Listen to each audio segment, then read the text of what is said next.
بۆ قسەکردن لەبارەی سەردانی هاکان فیدان وەزیری دەرەوەی تورکیا بۆ بەخدا و هەولێر گفتوگۆکەین لەگەڵ بەڕێز ئایدن معروف وەزیری هەرێم بۆ کاروباری پێکاتەکان لە هەولێرەوە لەگەڵماندا. بەڕێز ئایدن معروف سڵاوتان لێ بێم، کاتتان باش. دەتوانین بڵین سەردانی هاکان فیدان بۆ هەولێر نیشانەی باخپێدانی ئەنقەرەیە بە هەولێر؟ بەڵێ پێشێکی زۆر سوپاسان دەکەین، هەروە ڕێز و سەلاوش بۆ کەناڵی بیسار هەیە کە دوای هەڵبژاردننی پەرلەمانی تورکیا و سەرۆکایە تورکیا کەەوە یەکەم سەردانە بۆ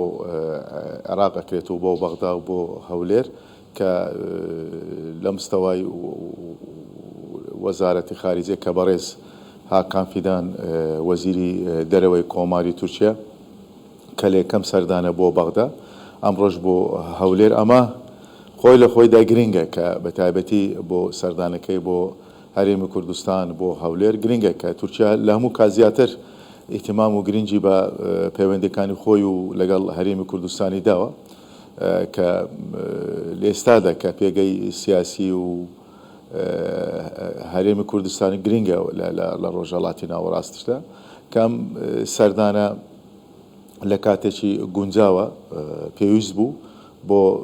فراوانکردنی و یا باشکردنی پەیوەندیەکانی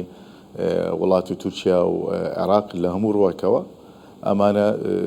گرنگە، تورکیا وڵاتێکی گرنگە لە ڕۆژهەڵاتی ناوەڕاست کە لە هەموو کات زیاتریش کە پەیوەندیەکانی خۆی و لەگەڵ وڵاتانی ڕۆژهەڵاتی ناوەڕاست لە ئاستێکی باشدایە و تورکیا وڵاتێکی گرنگە و زیاترش ئیهتیمامی بە کە پەیوەندیەکانیدا و لە ڕووی سیاسیەوە لە ڕووی دیبلۆماسیەوە لە ڕووی بازرگانیەشەوە کە وڵاتێکی پێشکەوتووە. لە ئێستادا کە ئەم سەردانەش بۆ هەولێر لە کاتێکی باشدایە و لە کاتێکی گونجاودایە و کە پەیوەندیەکانی هەولێر و ئەنقەرەش لە ئێستادا کە لە حاڵێک زۆر باشدایە و لەوانەیە لە داهاتوودا زیاتر باش بێت و بەرەو باشتریش بڕوات. بەڵێ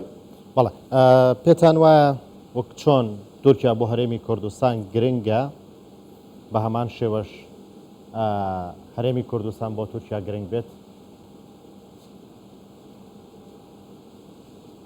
یعنی هەردوو لە گرنگن کە وڵاتی تورکیا بۆ هەرێمی کوردستان گرنگە، هەرێمی کوردستانیش بۆ وڵاتی تورکیا گرنگە کە دوو جیرانی باش، دوو دۆستی باش کە لە ناوچەکەدا پێویست بەوە دەکات کە پەیوەندیەکانی زیاتر باش بێت و کە لە ڕابردوودا پەیوەندیەکان زۆر باش بۆ و کە لە ڕووی سیاسی و لە ڕووی دیبلۆماسی و لە ڕووی بازرگانی و لە ڕووی اقتصادیەوە کە لە حالەتی زۆر باش بوو لە داهاتووشدا باشتریش ئەبێت و کام سەردانانش بۆ هەولێر یان بۆ عێراق و یان بۆ هەرێمی کوردستان کە بۆ باشکردنی پەیوەندیەکان بۆ فراوانکردنی پەیوەندیەکان زۆر باش دەبێت و دامیشە بۆ باشکردنی پەیوەندیەکان. بەڵێ تورکیا سەبارەت بە چەسپاندنی مافی پێکاتەکان لە هەرێمی کوردستان چۆن لەو پرسە ئاڕوانێت لە هەرێمی کوردستانە؟ یعنی کە ئەمە زیاتر بابەتێکی داخلیە ناوخۆیە کە لە ئێستادا وجودی پێکاتەکان گرنگە لە هەرێمی کوردستان کە پێکەوە ژیانێکی باشە لە نێوان نەتەوەکان و ئەدیانەکان لە عینی کاتیشدا کە لە ئێستادا لە ناو حکوومەتی هەرێمی کوردستان مەلەفێکەیە کە تایبەتە بۆ کاروباری پێکاتەکان. ئەمە زۆر گرنگە. وڵاتی تورکیاش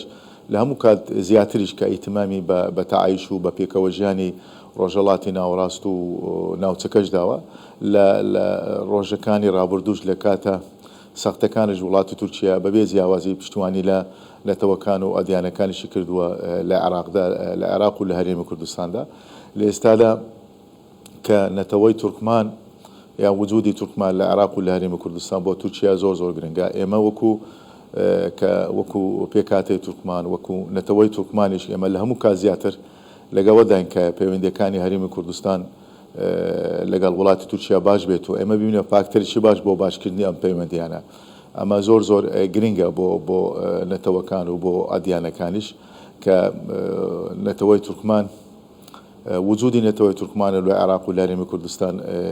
گرنگە و کە لە هەموو کاتیش زیاتریش کە دعمی و پشتیوانی لەم پەیوەندیانەی کردووە کە لە نێوان بەغدا و ئەنقەرە هەبووە یان لە نێوان هەولێر و ئەنقەرە هەبووە بۆ ئەوەی زیاتر بەرەو باش بڕوات بۆ بەرژەوەندی هەموو لایەک. بەڵێ سەبارەت بە ڕوبەڕووبوونەوەی پەکەکەوە سنووردانان بۆ پەکەکە هاکان فیدان وەزیری دەرەوەی تورکیا سەرەتا سەردانی بەغدای کرد لە بەغدا لەگەڵ وەزیری دەرەوەی عێراق کۆ بۆ داوای کرد کە عێراق پەکەکە بە ڕێکخراوێکی تیرۆریستی بناسێنێت چەند جارە پێشم داوایان لە عێراق کردو بەڵام عێراق تا ئێستا بێوەڵامە لەسەرم پرسە پێتان وایە تورکیا بتوانێت لەگەڵ حکوومەتی عێراق بە خواستەکانی بگات سەبارەت بە شەڕی پەکەکە و سنووردانان بۆ پەکەکە؟ یعنی لێرەدا نیەت زۆر گرنگە کە وتم کە ئەگەر پەیوەندیەکان کە بەرەو باشی بڕوات یا ئەم پەیوەندیانەکە بۆ لە نزیکبوونەوەی لایەنەکانە لۆ وڵاتەکانە کە بە تایبەتیش تورکیا کە لە ئێستادا کە ئەم سەردانی کردووە بۆ بەغدا و بۆ عێراقۆ کە ئەمە بەبەستیتی پەیوەندیەکان نێوان وڵاتی تورکیا و عێراق بەرەو باشی بڕوات و لێرە چەندەها کێشە هەیە کە یەک لەو کێشانە کە ڕێکخراوە تێرۆریستەکانە کە بە تایبەتیش پەکەکە کە وجودی پەکەکە کە لە عێراقدا لە هەندێک ناوچەکان لە عێراقدا کە کێشەیە ئەمە کێشێکی گەورەیە کە سەبەبکە بۆ باشنەمونی پەیوەندیەکانی وڵاتی تورکیا و عێراقە بۆیە پێویستە عێراق کە ئەو بابەتانە کە تایبەتە بە ڕێکخراوە تیرۆریستەکان کە لە ناو خاچی عێراقە تهدیدی وڵاتان ئەکرێت و وڵاتانی جیران ئەکرێت و بۆی پێویستە چارەسەر بکات ئەم بابەتە زۆر گرنگە و چونکە ئەمە حەقەتەن بوویتە گرفت بوویتە مەشاکلێکی گەورە بوویتە کێشەیەکی گەورە سەر پەیوەندەکان نێوان وڵاتی تورکیا و عێراقدا کە لە عینی کاتیشدا وجودی ڕێکخراوی تیرۆریستی پەکەکەش لە عێراقدا کە ئەمەش خۆی مەترسیەکە